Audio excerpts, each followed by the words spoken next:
The morning light at Cape Gloucester came slowly pushing through the mist that clung to the palms and the soft mud of the airfield. In that dim half-light, a young Japanese pilot stood beside a fighter that looked more European than anything his nation had built before. Its metal skin was cool, its propeller hung motionless, and its silence was heavier than the humid air around him. Hours earlier, this machine had been his lifeline. Now its engine refused to start. He had flown the Kawasaki Ki-61 for months, learning its weight, its temper, its promise. To him, the aircraft was not just a tool, but a companion shaped by ambition, Japan's attempt to craft a fighter that could stand beside a Lightning or a Messerschmitt. The Americans would one day call it the Ki-61 Tony, but to its pilots, it carried another name, Ki-61 Hien, the flying swallow built for a kind of war Japan could no longer afford.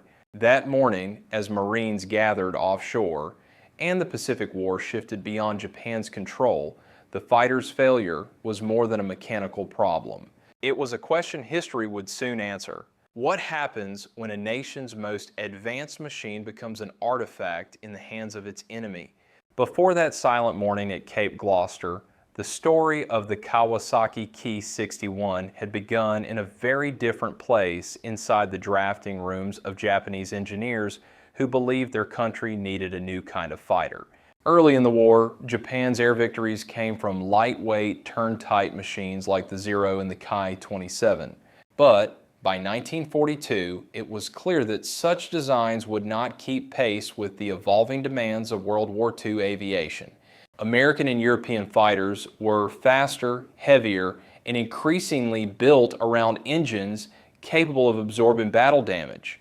Japan needed something that could defend its far-flung empire against modern opposition. The answer, at least on paper, was the Ki-61 Hien, a sleek, liquid-cooled interceptor that broke with nearly every tradition of Japanese fighter design.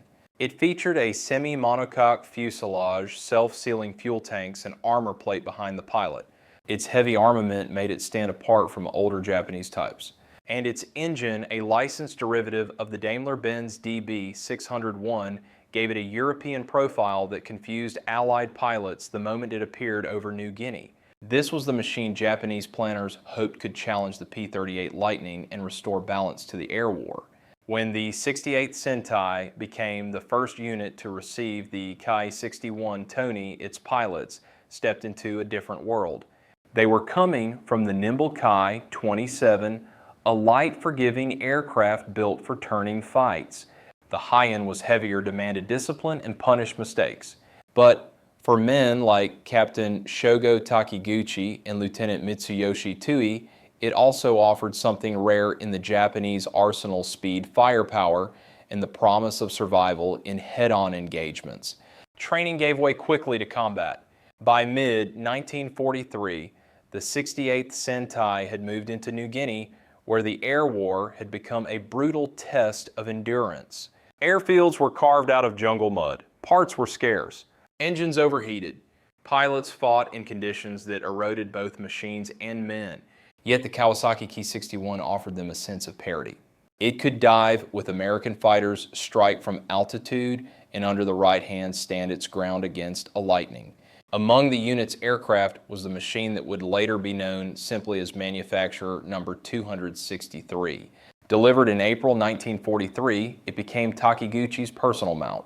For 8 months, he flew it through the shifting fronts of New Guinea, escorting Ki-48 bombers, intercepting American raids, and threading through monsoon storms that swallowed entire formations. The fighter's cockpit became his world, a tight cradle of metal glass, heat, and resolve. But the Hien's strengths came at a cost. Its HA-40 engine was temperamental, prone to oil loss and temperature spikes. Ground crews worked miracles with limited tools, coaxing life out of machinery never meant to operate so far from home industry. By December, engine failures were an almost daily concern. That fragility would set the stage for what happened at Cape Gloucester. As American forces prepared to land and Japanese headquarters ordered all serviceable aircraft withdrawn, Takiguchi discovered what he had feared for weeks. His faithful Ki-61 Tony was no longer flight-worthy. Its engine refused to ignite. In a war defined by desperate choices, this was another small but devastating one: leave the aircraft behind or risk everything for a machine that could no longer keep him alive. When American Marines swept across Cape Gloucester and seized the airfield on December 30th, 1943, they found more than abandoned equipment scattered among the palms. Hidden beneath fresh-cut foliage lay a nearly intact Kawasaki Ki-61 Takiguchi's manufacturer number 263. Its fuselage bands still showed through the camouflage. The eagle marking near the cockpit identified it unmistakably as a command aircraft. For the Allied intelligence teams that soon arrived, it was an extraordinary find. Until that moment, no complete example of the Ki-61 Hien had ever fallen into American hands. Technical Air Intelligence Unit officers descended on the machine with urgency. They measured every surface, traced every cable, documented every fitting and rivet. What they uncovered challenged years of rumor and speculation. Allied pilots had long suspected that the mysterious Tony was a German design smuggled into Japanese service, perhaps an imported Messerschmitt or a Machi built under license. But as the panels came off, the truth revealed itself. The Ki-61 Tony was thoroughly Japanese in its engineering, a fusion of foreign inspiration and domestic ambition. The airplane was shipped to Eagle Farm in Australia, where technicians sought to coax the silent machine back into the air. The original problem, a failed magneto, was almost insultingly simple. Once replaced, the HA-40 engine started with the smooth hum expected of its German lineage. Soon, American test pilots were airborne in a fighter that only weeks earlier had been intended to destroy them. Their reports confirmed what frontline pilots in New Guinea had sensed: the Kawasaki Ki-61 was unlike other Japanese fighters. It dove with remarkable stability and held together under stress that would shear wings off lighter designs. It carried heavier machine guns than most Japanese interceptors, and its narrow fuselage sliced cleanly through the air. In energy-fighting attacks built on speed, altitude, and momentum, the Hien could be deadly. But limitations emerged quickly. The Ki-61's high wing loading made it unforgiving at low speed. In tight turns, it stalled abruptly, ceding the advantage to more agile opponents. Against the Zero, this meant vulnerability in classic dogfights.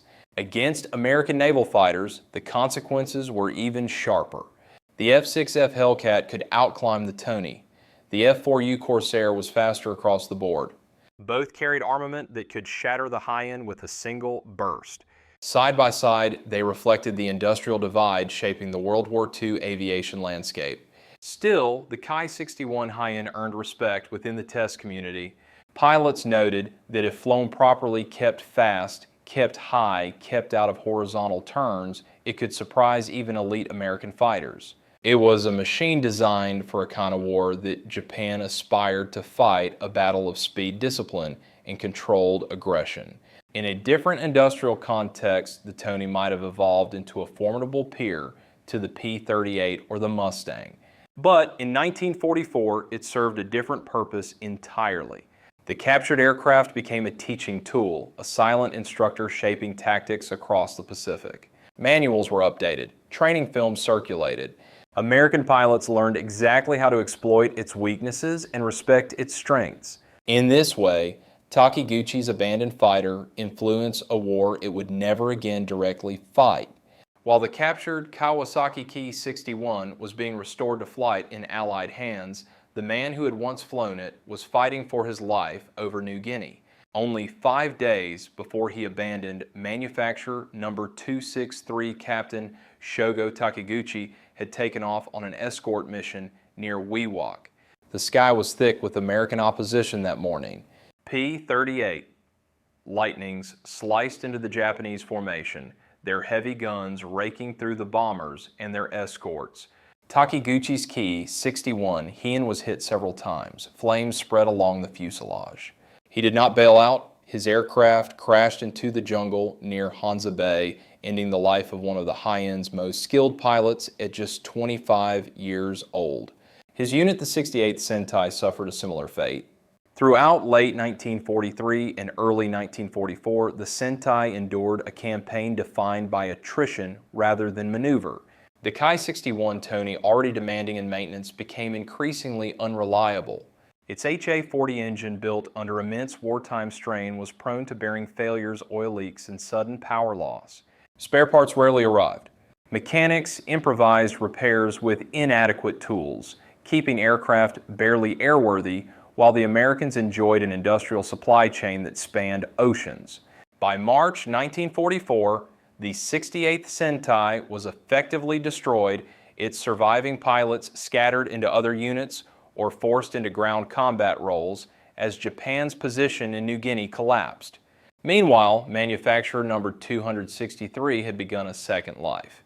Painted in American markings and assigned the test serial XJ00003, the aircraft flew dozens of sorties at Eagle Farm and later at Naval Air Station Anacostia near Washington, D.C. It sparred against Hellcats, Corsairs, and other American fighters as engineers collected data on its climb rate, stall behavior, and dive limits. These tests shaped the tactics American pilots would use when encountering the Kawasaki Ki-61 in the field. Ironically, a Japanese aircraft that had never been defeated in the air contributed to the training that made defeating its kin easier. But the aircraft's borrowed life came to an end in a way that echoed its troubled past. On July 2, 1945, XJ00003 crashed near Yanceyville, North Carolina. The cause was painfully familiar engine failure. Metal particles were found in the oil system, signs of bearing deterioration, the same flaw that had plagued the HA-40 engine from the beginning of its service. It was as if the aircraft had carried its mechanical destiny across oceans and battle lines, unable to escape the weakness embedded at its core.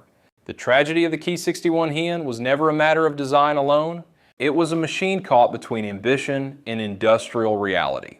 Japan could produce skilled pilots like Takiguchi Tui and their comrades. It could design a fighter with the speed and firepower to challenge its adversaries. But it could not sustain the effort. Factories were bombed, supply chains crumbled, and the training pipeline dried up. Even the most capable fighters cannot survive a war of exhaustion. The fall of manufacturer number 263 mirrored the fall of the force that once flew.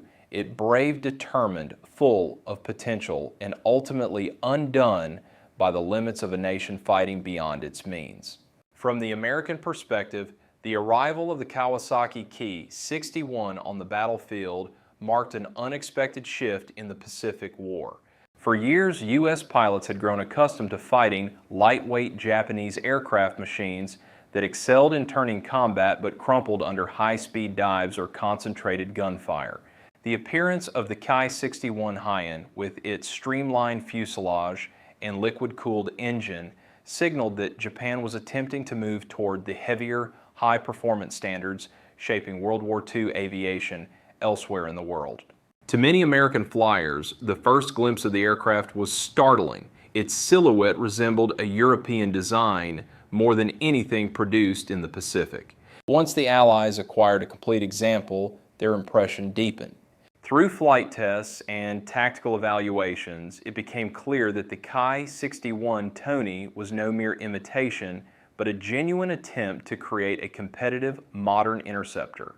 American naval aviators learned that the Hien could deliver punishing high-speed passes and dive escapes that older Japanese fighters simply could not match. At the same time, technical data revealed the weaknesses that U.S. forces would exploit: high stall speeds, unforgiving low-speed handling, and a temperamental engine vulnerable to prolonged strain. Beyond the test fields, the aircraft shaped American thinking on the strategic bombing campaign. The Hien's ability to climb toward B-29 bomber raids over Japan forced planners to consider the evolving defensive capabilities of Japanese interceptors. Reports from the home islands described determined resistance from fighter units like the 244th Sentai men, who pushed their machines to the edge of possibility, sometimes beyond, in attempts to bring down the superfortress.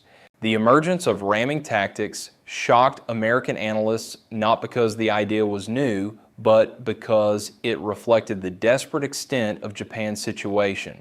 It was a grim reminder that even when a nation's industry falters, its combat spirit can remain dangerously resilient. Internationally, the story of the Hien underscored a broader truth about the Pacific War technology. Alone could not alter the outcome once industrial imbalance reached a breaking point.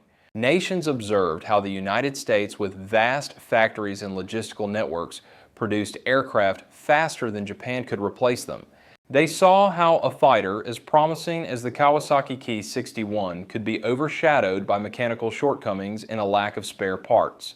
And they watched as Japanese pilots, highly skilled yet increasingly isolated, confronted an enemy whose resources seemed inexhaustible.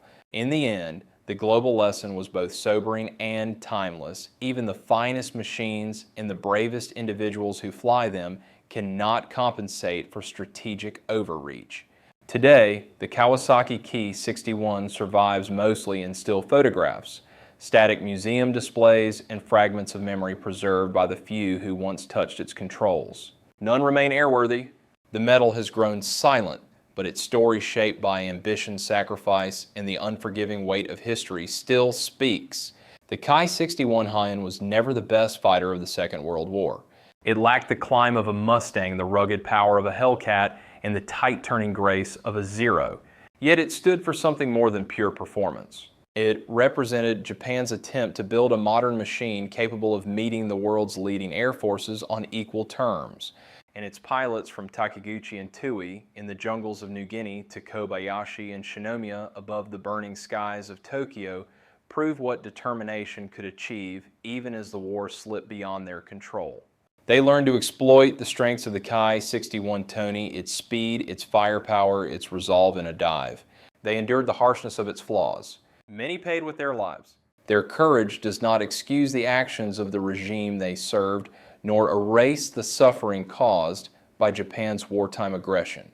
But history is seldom simple.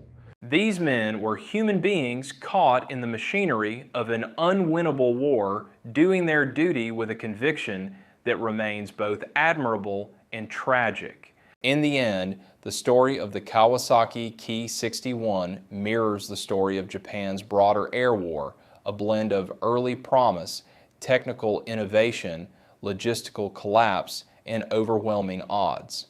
A fighter born from aspiration, undone by scarcity, and remembered for the bravery of those who flew it. A machine that taught its enemies even as it failed its own pilots. A reminder that valor can exist in the shadow of defeat. For those who care about World War II aviation, the Hien still raises difficult questions. What defines a successful aircraft technology alone? The skills of its pilots, or the strategic context in which it fights? And what lessons linger from a machine that tried and failed to bridge the industrial gulf of the Pacific War? If this story of the Ki-61 Hien resonates with you, we invite you to share your thoughts. What part of its legacy stands out most? Its design, its pilots, or the impossible circumstances it faced? Like the video, subscribe for more untold histories, and let us know where you're watching from. These stories matter. They survive because we choose to remember them.